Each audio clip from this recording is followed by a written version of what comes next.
إن أعجبك الفيديو لا تنسى الإعجاب والاشتراك في القناة.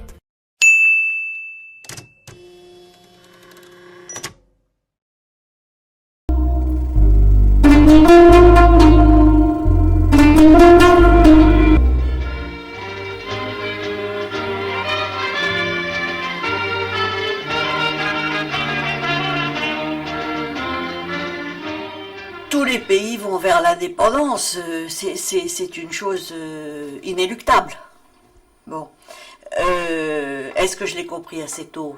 J'en sais rien. Mais du fait que, malgré tout, ça se soit passé d'une manière soft, comme on dit maintenant, ça n'a pas laissé de traces de haine ou de choses comme ça. Pas du tout. Pas du tout. L'indépendance est arrivée, ça a été la joie pour tout le monde, les festivités jour et nuit et tout. Et pendant ce temps-là, à la maison, c'était le deuil, littéralement le deuil. Pas parce qu'on n'était pas content du retour du roi, bien au contraire, mais parce qu'on savait qu'il allait se passer quelque chose par la suite, qu'il allait y avoir des représailles.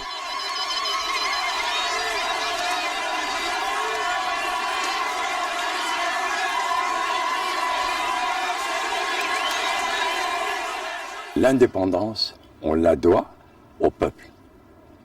Parce que celui qui était sur le terrain, celui qui a payé, celui qui a protégé, celui qui a fait de la prison, celui qui a fait de la résistance au risque de sa vie quotidiennement. Si vous voulez, cette histoire franco-marocaine est une fresque. Les Français ont posé les pieds militairement en Afrique du Nord en 1830 avec la prise d'Alger.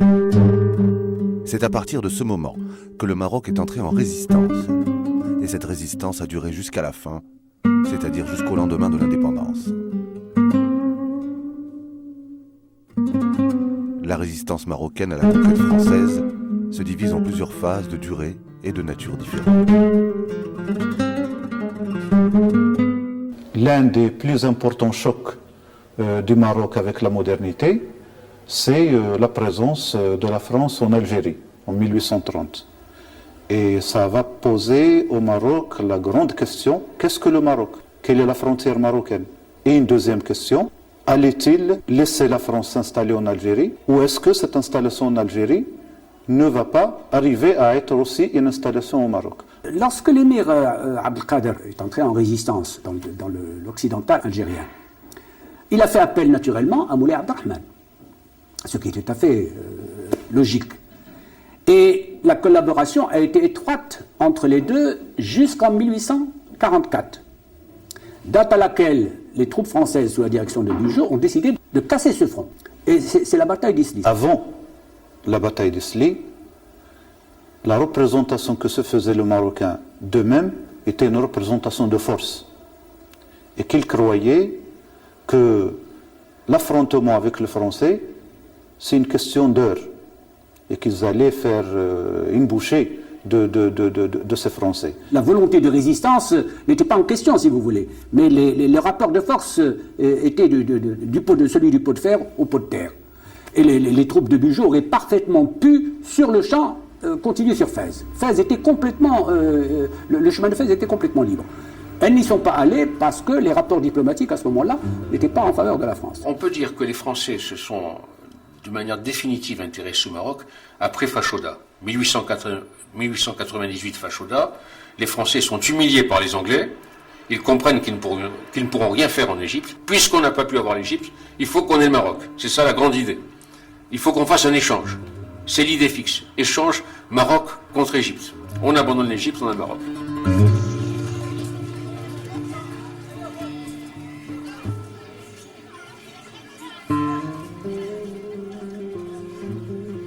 Lorsque les Français se sont entendus avec les Anglais en 1904 pour le partage donc de l'influence, l'Égypte contre le Maroc, à ce moment-là, ils ont mis au point une opération de tenaille, une attaque par l'Algérie et une attaque du côté de l'océan, directement. Et c'est l'opération de 1906-1907, à laquelle l'État marocain, les tribus, tout le monde a résisté par tous les moyens possibles.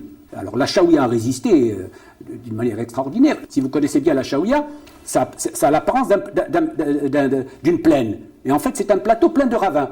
Il n'y a pas un ravin où il n'y a pas eu une bataille. Mais l'ensemble de cette résistance-là avait comme faiblesse, à mon sens, 2 ou 3 choses. La première chose, c'était le faible niveau d'organisation, le manque total de coordination entre ces différents foyers de résistance, et troisièmement, un projet capable d'affronter le projet colonial. Même si au niveau personnel, au local, il y avait eu des résistances mémorables et même des victoires qui ont marqué l'imaginaire marocain. Il y a une immense bataille où les Français vont trop loin dans la montagne. Il y a un jeune officier qui court derrière. Je crois qu'il s'appelle le lieutenant Laverdure. Bon. Il court trop loin dans la montagne. Les Berbères se replient, ils l'ont encaissé dans une gorge et ils font un massacre de supplétifs marocains engagés de force et un massacre d'officiers quand même. Parce que quand il y a des énormes défaites, il ne faut pas se tromper. Il y a 20 officiers qui dégustent et puis il y a 300 Marocains qui la veille étaient résistants mais qui le lendemain avaient été enrôlés et la montagne a été prise de proche en proche par cette méthode.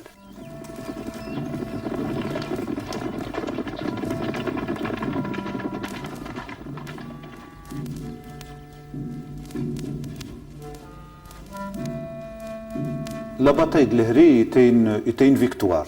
Mais au niveau du rayonnement de cette bataille-là sur la suite des événements, c'était très très limité. C'est un réconfort interne que nous sommes capables de vaincre cette force dont le niveau de technicité est important, mais ça ne dépasse pas ce stade-là. Les Berbères se sont chacun à leur tour défendus, mais il n'y a jamais eu un grand mouvement de front. Voilà, à nouveau une différence avec un mouvement national, par exemple. Mais notre ami Zayani, il sait que c'est son devoir de résister, c'est sa vie, c'est son ethos, il ne peut pas faire autrement. Mais il place la moitié de ses fils, va te rendre, va chez les Français. Et on dit toujours, alors ça c'est Le Glay qui le met en roman, on dit que la balle qui tue le vieux Zayani, c'est une balle peut-être tirée par son fils. Mais lui, jamais n'a vu la tête d'un chrétien. Jamais, même son tombeau, il dit, quand je mourrai, vous supprimez ma tombe. Vous en ferez une tombe anonyme, qu'il n'y ait même pas la possibilité qu'un Nasrani puisse piétiner ma tombe.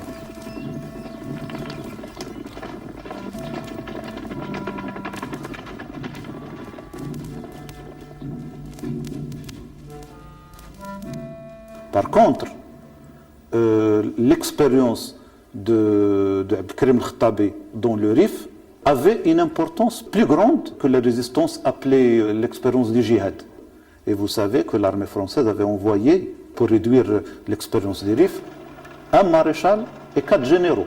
Même avec tout ça, el-Khattabi est arrivé à négocier sa reddition dans l'honneur et à sortir de cette guerre victorieux. La valeur de cette résistance et le haut degré de combativité, de témoignage. Pétain, pour lui, il n'y a pas de meilleur fantassin que le fantassin marocain, particulièrement le fantassin rifin. Il était en admiration. Et des gens qui résistaient jusqu'à la dernière cartouche et qui n'utilisaient leur cartouche qu'à bon escient. Chaque coup faisait mouche. Mais ils n'avaient que des cartouches, ils n'avaient pas de mitrailleuses, ils n'avaient que des fusils. Et le général Huré, qui a fait la bataille de Bougafer, c'est pas compliqué, il a mis ses troupes, il a salué les résistants marocains lorsqu'ils se sont rendus. Il a mis ses troupes en rang et ils sont mis au garde à vous au passage des résistants marocains. حينما جاء الفرنسيون المغرب واحتلوه وجدوا مقاومة ووجدوا صراع مرير في المغرب وكانت ليس ذلك فقط في معاقل الجبال أو البادية بل حتى في المدن وكانت فاس من أبرز المدن التي صارعت الاستعمار وسجلت تاريخ أيامها الدامية.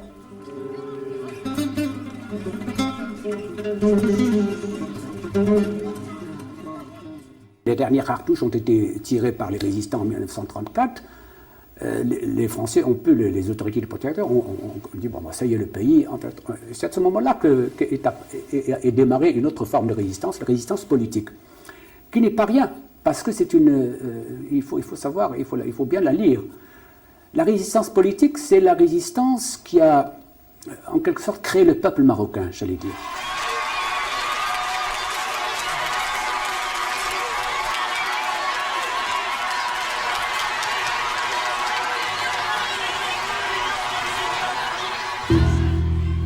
L'apparition du mouvement national, créé par une poignée d'intellectuels, Allel Fassi, Belhassan Louelzani et Ahmed Balafrej, sur la scène politique au Maroc dans les années 30, préfigure le parti qui prendra le nom d'Istiqlal, ou Parti d'indépendance.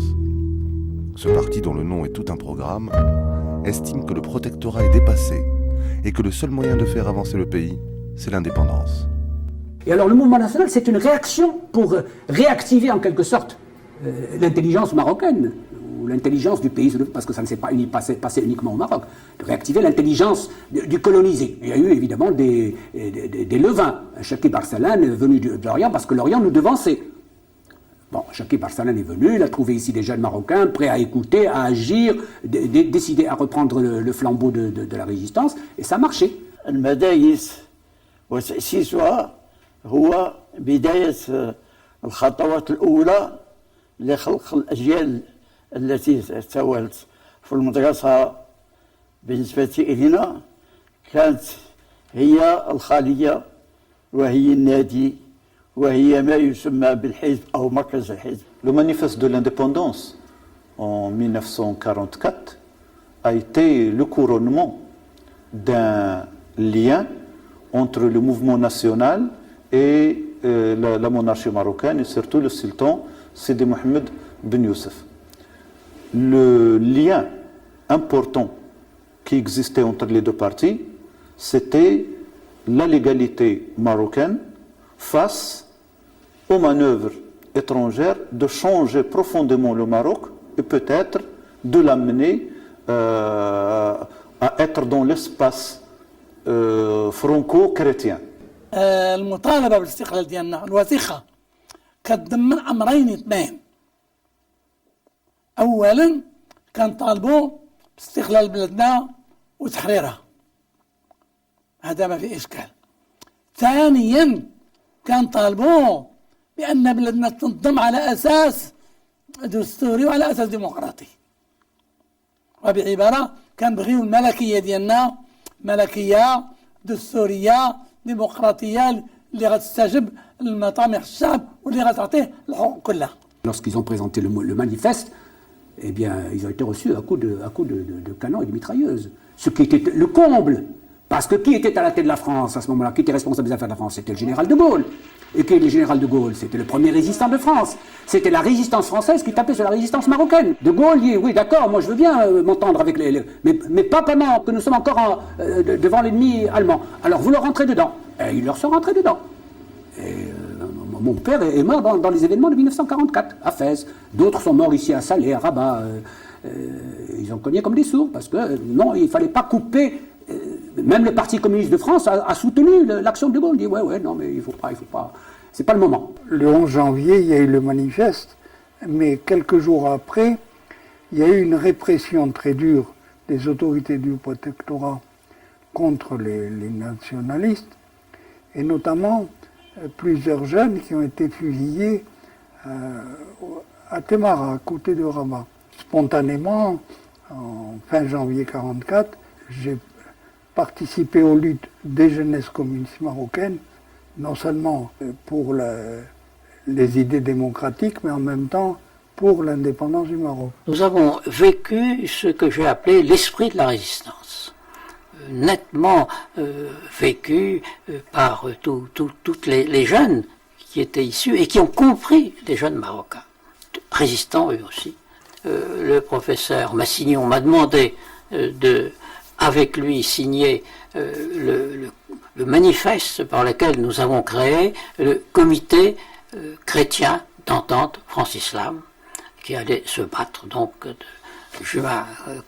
fin juin 1947 jusqu'à la mort de notre ami Massignon. Ma mère a pris contact avec la supérieure des Clarisses à Rabat pour avoir un confort spirituel, et cette femme qui était très ouverte à la situation marocaine a dit, mais il faut absolument que vous connaissiez Louis Massignon, le père Abdel Jalil. Grâce à eux, on a eu le contact avec le mouvement, enfin des militants des mouvements du parti de l'Istiqlal.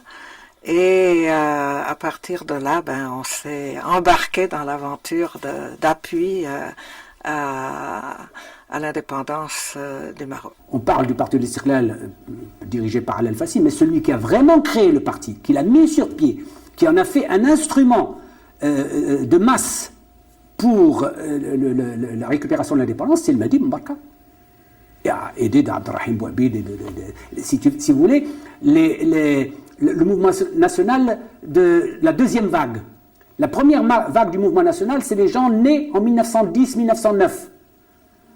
C'est Al-Fassi, Hassan al-Wazzani, Mohamed Ben Youssouf lui-même, le sultan lui-même, est de cette date. C'est pour ça qu'il s'est entendu avec eux, ils étaient de la même génération. En 1944, c'est la deuxième vague, les gens de 1920. Alors c'est Mahdi Mbarka, Abdelrahim Bouabid, Abdullah Ibrahim à Marrakech, et d'autres, le nom ne vient pas tout de suite. C'est eux qui ont fait le manifeste de 1944 et qui ont créé le parti d'Istiqlal et qui en ont fait une organisation de masse qui a commencé à poser de graves problèmes aux autorités du protectorat. Les deux personnages qui nous parlaient le plus étaient le doux Bouabid et le dur Ben Barka, si vous voulez. Nous avions toujours ce couple, comme il y a Corneille et Racine, il y a Victor Hugo et Lamartine, il y avait le souriant Bouabid et Ben Barka, qui était capable d'ailleurs de rire aussi beaucoup. J'ai beaucoup ri avec Ben Barka, mais enfin qui passait quand même pour un homme qui était capable de monter un soulèvement, de passer à l'acte, si vous voulez. L'ingénieur du voyage du sultan à Tanger, c'est Ben Barka. C'est lui qui a organisé le voyage, c'est lui qui a géré toutes les étapes de ce voyage, et c'est lui qui a en fin de compte conseillé et le sultan, et le prince héritier à l'époque Moulay Hassan, et la princesse Lalla Aïcha avec son fameux discours ouvert et de modernité à Tanger. Et Ben Barka était derrière tout ça. Donc, il voyait la portée politique de ce voyage. En donnant comme base au programme des études que nous poursuivons, l'élément parallèle de l'arabe et de deux langues vivantes, le français et l'anglais.